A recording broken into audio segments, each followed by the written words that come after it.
नमस्कार दोस्तों, मैं आपके साथ प्रमोद आर्यन और आप देख रहे हैं पब्लिक लाइव न्यूज़। आज हमारे साथ कृषक दल के कुछ नेतागण मौजूद हैं और हम इनसे विशेष चर्चा करेंगे, जो कि राष्ट्रीय महासचिव हैं, जो कि एसडीएम महोदय शाहजहांपुर के यहाँ ज्ञापन देने के लिए जा रहे हैं पद यात्रा के द्वारा। सर, आप कुछ कहना चाहेंगे, ये किस उपलक्ष्य में एसडीएम के यहाँ ज्ञापन दिया जा रहा है? क्या ऐसे जो एमसीपी का जो लग रहा है कि उसी रेट के एमसीपी के हिसाब से हम देंगे, तो इस पर आप बताइएगा। देखिए, धरातल पर इस समय धान की फसल मंडी में पहुंच चुकी है, जिसका रेट मार्केट में 1000 से 1200 रुपये है, जबकि सरकार कहती है एमएसपी थी, एमएसपी है और एमएसपी रहेगी। हम सरकार से यही पूछना चाहते थे, क्या यही एमएसपी थी, क्या यही एमएसपी है, क्या यही एमएसपी रहेगी? 1940 रुपये में किसान का धान कब खरीदा जाएगा? हम एमएसपी की गारंटी की मांग करते हैं, हम एमपीपी की गारंटी की मांग करते हैं। एमएसपी के नाम पर किसानों को गुमराह किया जा रहा है। कहीं भी आज 5 तारीख हो गई है, 5 दिन सेंटर को हो गए हैं, कहीं 5 कुंटल धान नहीं तुला आज तक किसी सेंटर पर। लेकिन सरकार के दावे, प्रशासन के दावे सिर्फ हवा और हवा ही हैं। लेकिन मोदी गवर्नमेंट जो कह रही है कि एमएसपी हम उसी हिसाब किसानों के फ़ायदे के लिए है, इसमें किसानों का किसी प्रकार का कोई लॉस नहीं है। आप हमें एक चीज़ बता दीजिए, ये कौन सा फ़ायदा है, कौन से लॉजिक से ये लोग कहाँ पढ़े हैं, कहाँ डिग्री की है कि 1940 रुपये एमएसपी दे के 1200 रुपये में धान खरीदेंगे और किसान का फ़ायदा हो जाएगा? आप जरा हमें ये बता दीजिएगा।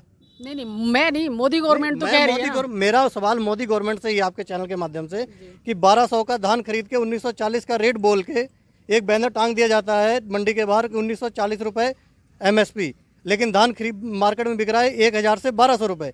तो किस तरीके से किसान की आय दुगनी हो रही है और किसान का फ़ायदा कहाँ पर हो रहा है? जरा मोदी सरकार ये तो बताए, या सिर्फ गुमराह करने का काम मोदी सरकार ने किया हुआ है? जी सर, आप? मैं प्रमोद यादव, राष्ट्रीय महासचिव भारतीय कृषक दल। आज प्रदेश भर के किसान प्रतिनिधियों के साथ और जनपद शाहजहांपुर के जिम्मेदार किसानों के साथ भारतीय कृषक दल इस ग्राम सतवा से शहीदों की नगरी शाहजहांपुर में डीएम कार्यालय तक पद मार्च निकालेगा और उत्तर प्रदेश सरकार के वर्तमान मुख्यमंत्री, भारत सरकार के माननीय प्रधानमंत्री और शाहजहांपुर से इसी क्षेत्र से विधायक भारतीय कृषक दल इस ग्राम सतवा से शहीदों की नगरी शाहजहांपुर में डीएम कार्यालय तक पद मार्च निकालेगा और उत्तर प्रदेश सरकार के वर्तमान मुख्यमंत्री, भारत सरकार के माननीय प्रधानमंत्री और शाहजहांपुर से इसी क्षेत्र से विधायक और उत्तर प्रदेश सरकार में कैबिनेट मंत्री माननीय सुरेश कुमार खन्ना जी सहित जिलाधिकारी को विभिन्न मांगों से संबंधित ज्ञापन दिया जाना है। हम प्रदेश और भारत सरकार से ये जानना चाहते हैं कि ये कृषि प्रधान देश है, जिसकी 70% आबादी कृषि से सीधे जुड़ी हुई है। ऐसे में उन किसानों के साथ, मजदूरों के साथ आखिर ये सरकारें छलावा क्यों कर रही हैं? लेकिन मोदी गवर्नमेंट कह रही है कि इसमें सिर्फ किसानों का हित ही है, अनहित नहीं है कहीं पर भी। हम ये कहना चाहते हैं मोदी सरकार से, जो फैक्ट्री 100 रुपये का उत्पाद तैयार करती है, उससे कहें कि वह 25 रुपये में बेच दे। किसान जो गेहूं, धान उत्पादन, आलू कर रहा है, आज हम देखें तो 1960 के बाद सरकारी कर्मचारियों के वेतन में, एमएलए और एमपी के वेतन में जो वृद्धि हुई है, वह कई 100 गुना वृद्धि हुई है, जबकि किसानों के धान, गेहूं, गन्ना, आलू के मूल्य में बहुत मामूली सी वृद्धि की गई है। अगर वास्तव में प्रदेश और भारत की सरकार किसानों को खुशहाल देखना चाहती है, तो उसे 1960 को आधार वर्ष मानते हुए गेहूं, धान, गन्ना और आलू का रेट तय करना चाहिए, जो आज के समय में लगभग 3,000 और 4,000 रुपया कुंटल धान का गेहूं बनता है, वो हमें दे। किसान तभी खुशहाल हो सकता है, अन्यथा केवल जय जवान और जय किसान का मंच से नारा लगाने से खुशहाल नहीं होगा। मोदी जी तो ये भी कहते हैं कि हम किसानों की आय दोगुनी करेंगे। आय दोगुनी करने का नारा दिया, महंगाई दोगुनी कर दी। कहा था हम भ्रष्टाचार खत्म कर देंगे, प्रदेश और देश में भ्रष्टाचार चरम पर है। कहा था हम प्रदेश में राम राज्य लाएंगे, देश में राम राज्य लाएंगे। चारों तरफ रावण राज दिखाई दे रहा है। मानते हुए गेहूं, धान, गन्ना और आलू का रेट तय करना चाहिए, जो आज के समय में लगभग 3,000 और 4,000 रुपया कुंटल धान का गेहूं बनता है, वो हमें दे। किसान तभी खुशहाल हो सकता है, अन्यथा केवल जय जवान और जय किसान का मंच से नारा लगाने से खुशहाल नहीं होगा। मोदी जी तो ये भी कहते हैं कि हम किसानों की आय दोगुनी करेंगे। आय दोगुनी करने का नारा दिया, महंगाई दोगुनी कर दी। कहा था हम भ्रष्टाचार खत्म कर देंगे, प्रदेश और देश में भ्रष्टाचार चरम पर है। कहा था हम प्रदेश में राम राज्य लाएंगे, देश में राम राज्य लाएंगे। चारों तरफ रावण राज दिखाई दे रहा है। इसलिए आज पूरा देश ही नहीं, पूरा विश्व जानता है कि अगर दुनिया में सबसे कोई झूठ बोलने की महारत रखता है तो भारत का प्रधानमंत्री रखता है। ये भारत के लिए बहुत ही दुर्भाग्य का विषय है। आज हम इन सब मांगों को लेकर के कि किसानों को उनकी एमएसपी पर धान खरीदा जाए, ये जिला प्रशासन को भी हम सचेत करना चाहते हैं। और ये भी कहना चाहते हैं कि अगर हमने पराली के जलाने की व्यवस्था नहीं कराई है तो उस पर रोक लगाने का भी फिर तुम्हें कोई अधिकार नहीं है। हम पराली नहीं जलाएंगे, हम तैयार हैं, लेकिन बरेली मोड़ पर माधव गोपाल का जो कत्ता फैक्ट्री है, उससे निकलने वाला कचरा, उससे निकलने वाला दूषित पानी, उससे निकलने वाला धुआं, ये जिला प्रशासन रोके, और नहीं तो किसान को भी पराली जलाने से रोक नहीं पाएगा। अगर वो वास्तव में किसान के तार खेत से हटाना चाहते हैं तो गौशालों का ग्राम पंचायत स्तर पर प्रबंध करें, ग्राम पंचायत में गौशाला बनवाएं, और नेताओं के घरों की 4 दीवारी पर जो 3-3 तार लगे हैं, जो फोल्डेड तार लगाए गए हैं, जिन पर बिजली का करंट दौड़ाया जाता है अपनी सुरक्षा के लिए, उनसे कहो पहले उन तारों को उतारें। गांव में गौशाला बनाएं, किसान अपने आप तार उतार करके निकाल करके अपने घर रख लेगा। वरना किसान इस बार किसान के साथ यदि शोषण होता है, किसान का उत्पीड़न होता है, तो भारतीय कृषक दल किसान के साथ खड़ा है और इस लड़ाई को पूरे संघर्ष के साथ लड़ेगा और किसानों का अपमान नहीं होने देगा। ये जो 2022 का मुद्दा है योगी जी का कि वो दोबारा से फिर मुख्यमंत्री बनेंगे और 300 प्लस सीटें आएंगी, अगर वो 300 प्लस सीटें नहीं आएंगी तो उनका स्टेटमेंट था कि मैं मुख्यमंत्री। संकल्प और वादे मंचों से किए जाते हैं। प्रधानमंत्री जी ने कहा था कि अगर हमें 100 दिन दे दीजिए, 100 दिन में यदि काला धन ला करके भारत के गरीबों के चरणों में ना समर्पित कर दिया तो जिस चौराहे पर बताओगे सजा दे देना। प्रमोद यादव, प्रमोद यादव। वो 100 दिन नहीं, 4 साल पूरे निकल गए। जिंदाबाद, जिंदाबाद। 4 साल पूरे हो गए, अभी तक वो अपने वादे को भूले हुए हैं।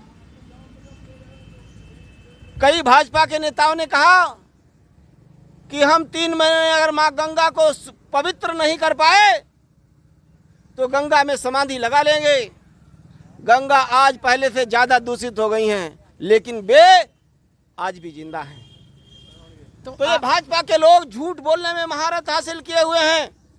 ये जाति, धर्म, संप्रदाय, हिंदू मुस्लिम की राजनीति करके देश में सत्ता में रहना चाहते हैं, संविधान को खत्म करके तानाशाही राज बनाना चाहते हैं। ये मंसूबा उनका किसी भी कीमत पर पूरे नहीं होने दिया जाएगा।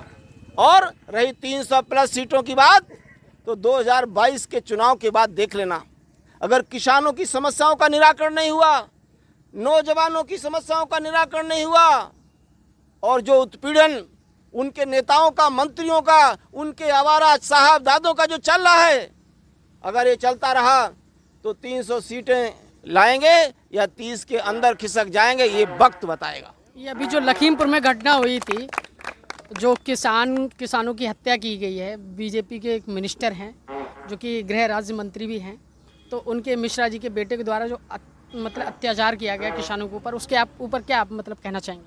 केवल इतना कहना चाहते हैं कि चुनाव से पूर्व उन्होंने जनता को एक आश्वासन दिया था कि हम प्रदेश और देश में राम राज्य कायम करेंगे, जिसमें किसी को कोई परेशानी नहीं होगी। लेकिन आप देख रहे हैं चारों तरफ रावण राज्य है। वो रावण राज्य का प्रमाण है जो लखीमपुर में घटना हुई है। वो राक्षसी आक्रमण है जनता के ऊपर, किसानों के ऊपर, जो अपना शांतिपूर्ण आंदोलन कर रहे थे, उनको कुचलने का जो दुष्चक्र वहां चलाया गया था, ये कोई घटना नहीं है, ये कोई दुर्घटना नहीं है, ये सोची समझी भाजपा के गुंडों की साजिश है, जिसको किसानों ने अपने प्राण देकर के नाकाम कर दिया और उन्हें झुकना पड़ा। लेकिन आज का पेपर आप देखेंगे, न्यूज़पेपर देखेंगे, तो उसमें दिया गया कि 45 लाख रुपए में समझौता हो गया है, किसानों ने कर लिया है। अरे भाजपा का कोई मंत्री अपना बेटा दे दे, 45 उन्होंने दिया, मैं 90 लाख दे दूंगा। कि किसी भी नेता को वहां जाने नहीं दिया। जी, नहीं जाने दिया। ये रावण राज्य से भी ज्यादा खतरनाक व्यवस्था है। ये लोकतंत्र में तानाशाही का पूरा प्रमाण है। आपने सब लोगों ने, सब पूरा देश और विश्व जानता है कि भगवान राम जब सीता की खोज में लंका पहुंचे तो रावण यदि चाहता तो लंका में राम को घुसने नहीं देता। रावण राज्य में भी लोगों को अपनी बात कहने और बात सुनाने का अधिकार था, लेकिन ये वो रावण राज्य से भी ज्यादा आगे निकल गए हैं और लोकतंत्र में अपने पराये की उनको कोई परवाह नहीं है। जो आदमी, जो किसान अपने भाई की मौत पर जा रहा था, अपने परिवार की मौत पर जा रहा था, अपने किसान भाइयों के शोक संवेदना में जा रहा था, उसको जाने से रोकना ये किसी राजा का काम नहीं हो सकता, ये कहीं निर्दयी का काम हो सकता है, ये कहीं लोकतंत्र विरोधी का काम हो सकता है, ये प्रजा का संरक्षक नहीं हो सकता। इसलिए ये व्यवस्था प्रदेश में हावी है जो लोकतंत्र की हत्या कर रही है। तो इस बार 2022 में आपके जो भारतीय कृषक दल जो पार्टी है, तो इस बार 2022 में चुनाव लड़ेगी, क्या मुद्दा रहेगा? भारतीय कृषक दल 2012 से लगातार चुनाव मैदान में है, संघर्ष कर रही है और जो देश के विरोधी हैं, जो जनता के विरोधी हैं, जो किसान के विरोधी हैं, जो संविधान के विरोधी हैं, उनके साथ मिलकर के इस देश को, इस प्रदेश को बचाने के लिए संघर्ष कर रहा है। और हम चाहेंगे, जनता से भी अपील करेंगे कि इन नागनाथ और सांपनाथ जैसे लोगों को समझें, इनको परखें और आने वाले चुनाव में इनको जवाब दें। आज ये आपकी नहीं सुन रहे हैं, कल ये आपके दरवाजे पर गिड़गिड़ाने आएंगे, तो इनको उसी तरीके से जवाब देना जैसा आज ये आपको दे रहे हैं। ये जो महंगाई इतनी चरम सीमा पर है, इस टाइम तेल इतना महंगा हो गया है कि किसी भी गरीब आदमी को बाइक चलाना या कार चलाना बहुत ही मुश्किल का काम है आज के समय में।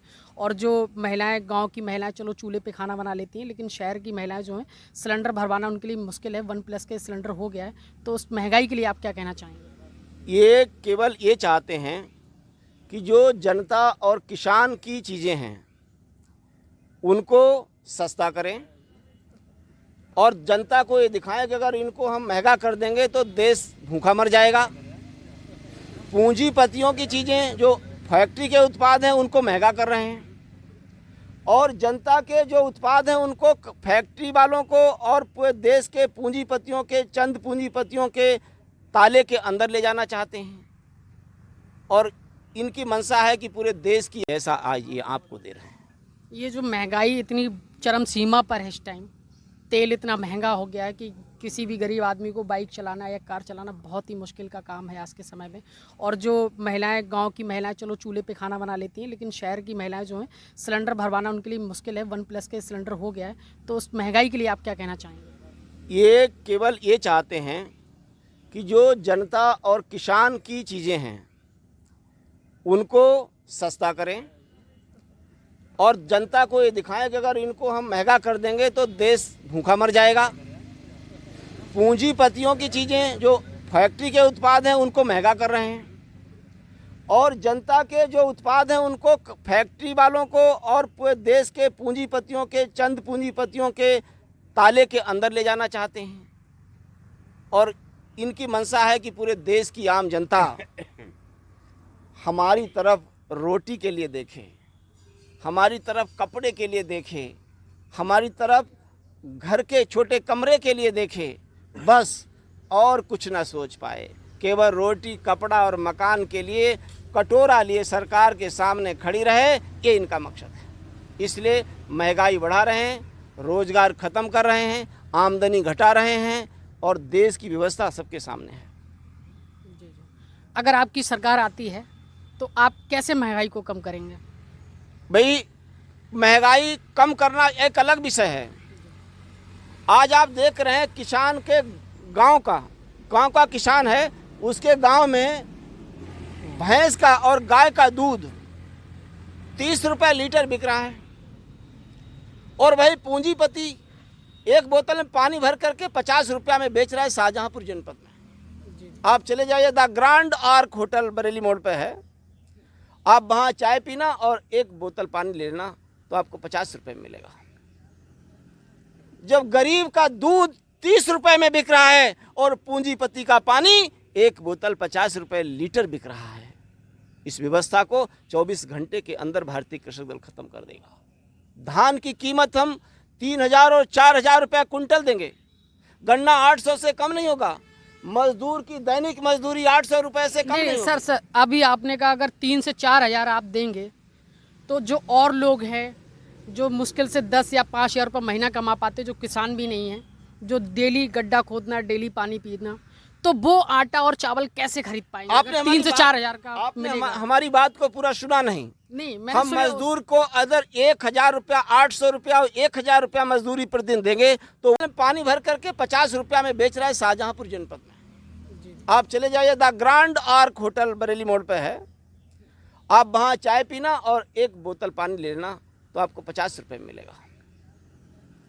जब गरीब का दूध 30 रुपये में बिक रहा है और पूंजीपति का पानी एक बोतल 50 रुपये लीटर बिक रहा है, इस व्यवस्था को 24 घंटे के अंदर भारतीय कृषक दल खत्म कर देगा। धान की कीमत हम 3000 और 4000 रुपया कुंटल देंगे। गन्ना 800 से कम नहीं होगा। मजदूर की दैनिक मजदूरी 800 रुपये से कम नहीं होगी। सर अभी आपने कहा अगर 3 से 4 हज़ार आप देंगे तो जो और लोग हैं जो मुश्किल से 10 या 5 हज़ार रुपये महीना कमा पाते, जो किसान भी नहीं हैं, जो डेली गड्ढा खोदना, डेली पानी पीना, तो वो आटा और चावल कैसे खरीद पाएंगे? आपने 3 से 4 हज़ार का आपने मिलेगा। हमारी बात को पूरा सुना नहीं। हम मजदूर को अगर 1000 रुपया, 800 रुपया और 1000 रुपया मजदूरी प्रतिदिन देंगे तो वो 30,000 रुपया महीना नहीं कमाएगा। यही तो समझने की जरूरत है। हम यदि सरकारी नौकरी में लग गए तो हम 60,000, 70,000, 1.5 लाख रुपया महीना में कमा रहे हैं। हमारा दूसरा भाई खेती कर रहा है, उसे शाम को 100 रुपये नहीं बच रहे हैं। मजदूरी करने जा रहा है, वो 250-300 रुपये ला रहा है, जबकि हमसे ज़्यादा ताकतवर है।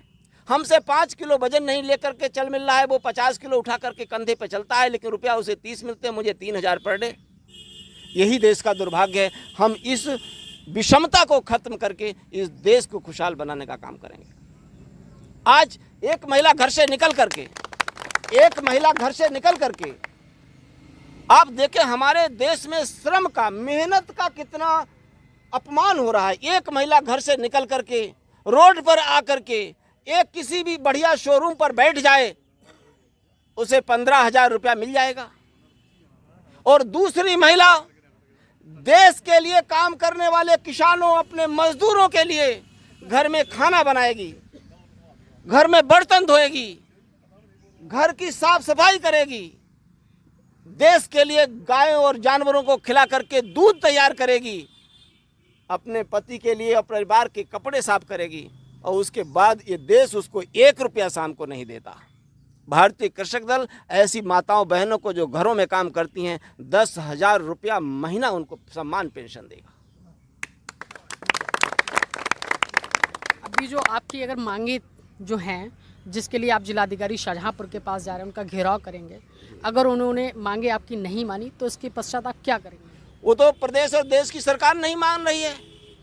वो हमारी मांग कितना अपमान हो रहा है। एक महिला घर से निकल करके रोड पर आकर के एक किसी भी बढ़िया शोरूम पर बैठ जाए, उसे 15,000 रुपया मिल जाएगा, और दूसरी महिला देश के लिए काम करने वाले किसानों, अपने मजदूरों के लिए घर में खाना बनाएगी, घर में बर्तन धोएगी, घर की साफ सफाई करेगी, देश के लिए गायों और जानवरों को खिला करके दूध तैयार करेगी, अपने पति के लिए और परिवार के कपड़े साफ करेगी, और उसके बाद ये देश उसको 1 रुपया शाम को नहीं देता। भारतीय कृषक दल ऐसी माताओं बहनों को जो घरों में काम करती हैं 10,000 रुपया महीना उनको सम्मान पेंशन देगा। अभी जो आपकी अगर मांगे जो हैं, जिसके लिए आप जिलाधिकारी शाहजहांपुर के पास जा रहे हैं, उनका घेराव करेंगे, अगर उन्होंने मांगे आपकी नहीं मानी तो इसके पश्चात आप क्या करेंगे?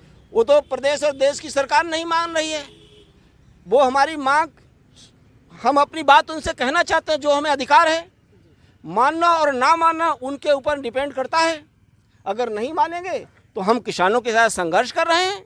अगर मान जाते तो लखीमपुर में घटना क्यों होती, लखीमपुर में ये किसानों का इतना अपमान क्यों होता? नहीं माने, लेकिन किसान अपमान के उस जहरीले घूंट को भी पीने के लिए तैयार है और 2-2 हाथ करने के लिए 2022 में तैयार खड़ा है। उन्हें जैसा चाहे वो निर्णय करें। सर, आप कुछ कहना चाहेंगे इस भारतीय कृषक दल के लिए? भारतीय कृषक दल में हमारे राष्ट्रीय महासचिव जी ने पूरा विस्तार से आपको बताया है। आप जनपद शाहजहांपुर में देख लीजिए, जिसको हम विकास पुरुष कहते हैं, क्या विकास दे दिया। ना कहीं रोड है, यहाँ तक शहर की खस्ता हाल सड़कें हैं, शौचालय बना दिए, ताले डाल दिए। गरीबों के लिए कहीं कुछ है नहीं। 1996 से आज दिनांक तक कहीं बेरोजगारी किसी भी सरकार द्वारा नहीं दी गई। भारतीय कृषक दल सरकार बनाने में प्रत्येक नौजवान को, प्रत्येक पढ़े लिखे व्यक्ति को रोजगार देगा। शिक्षा मित्रों की दशा आपके सामने है, आंगनबाड़ी की समस्याएं आपके सामने हैं। माननीय मोदी जी ने कहा था कि 15 लाख खाते में दे देंगे, उन्होंने कहा 2 करोड़ नौकरियां दे देंगे। ये भारतीय जनता पार्टी अपने किसी भी वादे को कोई पूरा नहीं किया, यही हमारा कहना है। आज हमारे साथ भारतीय कृषक दल के राष्ट्रीय महासचिव श्री प्रमोद सिंह यादव जी हमारे साथ मौजूद थे, जिनसे विशेष चर्चा की गई और उन्होंने बताया कि कैसे महंगाई को कम करना है। 2022 में मोदी और योगी के ऊपर चुनाव लड़ना है और इनको हरा करके अपनी सरकार बनाएंगे। जय हिंद, जय भारत।